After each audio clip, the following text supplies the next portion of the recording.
नमस्कार दोस्तों, welcome to exam express. कल हमने नंबर सिस्टम पर प्राकृत संख्या, पूर्ण संख्या, सम संख्या, विषम संख्या, सभाज्य संख्या, इन सब संख्याओं को पूरा डिटेल में जान लिया था ना। आज हम इस पर कुछ सवाल करेंगे।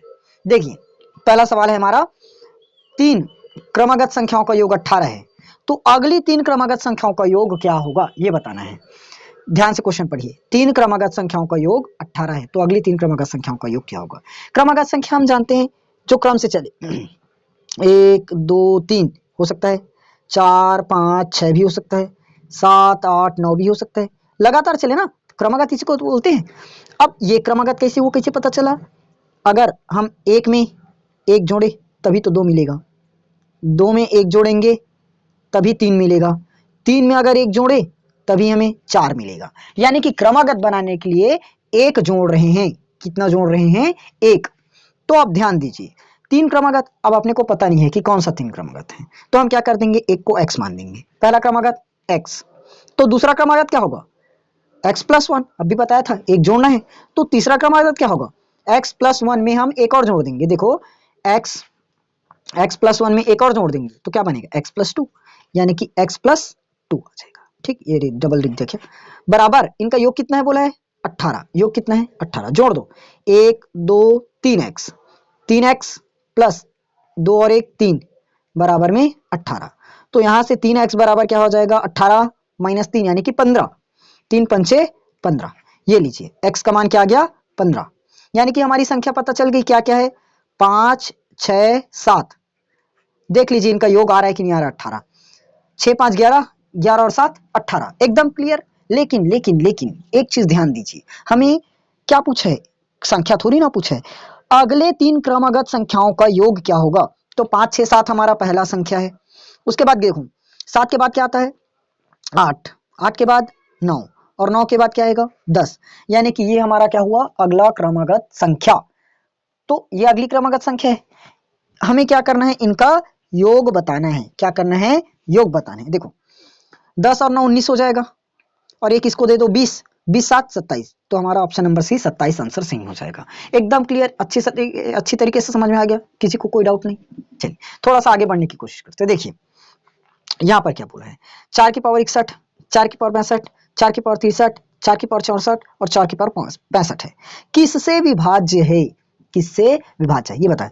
तो हर एक से भाग देकर तो देख नहीं सकते इतने को, तो मेरे ख्याल से एक चीज नया कर सकते। देखिए 4 की पावर 61, 62, 63, 64, 65, हम क्या कॉमन कर देंगे भाई, क्या कॉमन दिख रहा है सब में, एक चीज तो दिख रहा होगा सबको, क्या है, 4 की पावर मैं 61 को बाहर कर दूंगा, 4 की पावर 61 बाहर कर दूंगा, क्या बचा, 4 की पावर 61 बाहर, एक बचा, 4 की पावर 62 बाहर, क्या बचा, 4 की पावर 61 बाहर, तो 4 की पावर 1 बचा। यहाँ पर 4 की पावर 61 बाहर, तो 4 की पावर 2 बचा, 61 62 63, 4 की पावर 64, तो 4 की पावर 3 बचा, 4 की पावर 65, तो 4 की पावर 4 बचा। एकदम क्लियर है, किसी को कोई दिक्कत नहीं, समझ में आया यहाँ तक। चलिए अब देखिए, 4 की पावर में हो गया 61, इसको सॉल्व करें, 1 प्लस 4 एकम 4, 4 का वर्ग 16, 16 चौक 64, यहाँ तक आया। 3 400 कितना आ जाए, ये सॉरी 4 चौक 16, 16 चौक 64 और 64 चौक क्या होता है अपना 256, 256।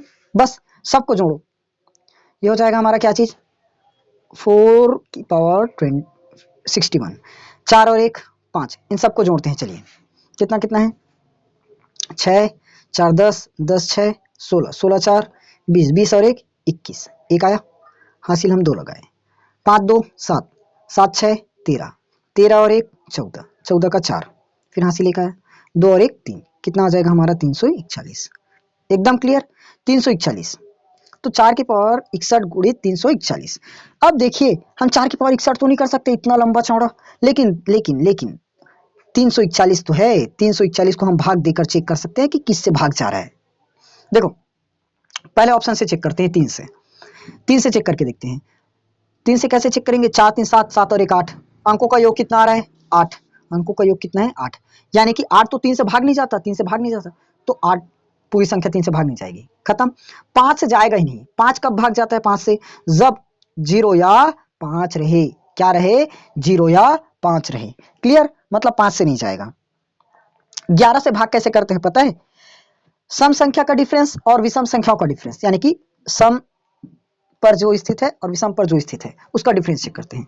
देखो विषम पर क्या है 3 और क्या है 1, 3 और 1 4, बीच में क्या है 4, तो 4 - 4 0।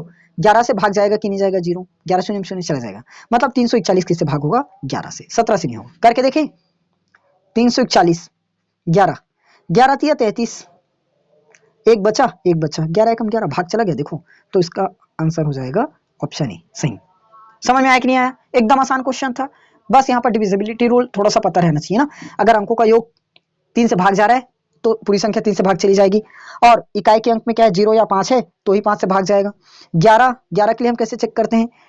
इकाई सम संख्या के स्थान पर जो अंक रहता है उसका योग, और विषम संख्या के स्थान पर जो रहता है उनका योग, और कर देते हैं डिफरेंस, यानी कि माइनस। समझ में आया? तो अगर 0 आ रहा है या 11 का कोई मल्टीपल आ रहा है, 0 आएगा तो विभाज्य होगा 11 से, 11 का कोई मल्टीपल आया तब भी 11 से विभाज्य है। ठीक, चलिए जरा नीचे क्वेश्चन पर आते हैं। यहां पर आप इस क्वेश्चन का आंसर आप लोग मुझे कमेंट सेक्शन पर जरूर बताएंगे और जरूर सॉल्व करके बताएंगे। ठीक, चलिए अब आज की इस क्लास को यहीं पर समाप्त करते हैं। कल हम लोग इसी का नेक्स्ट पार्ट लेकर आएंगे। ओके, चलिए मिलेंगे कल। तब तक आप लोग ऐसे क्वेश्चंस पर प्रैक्टिस करके रखिए।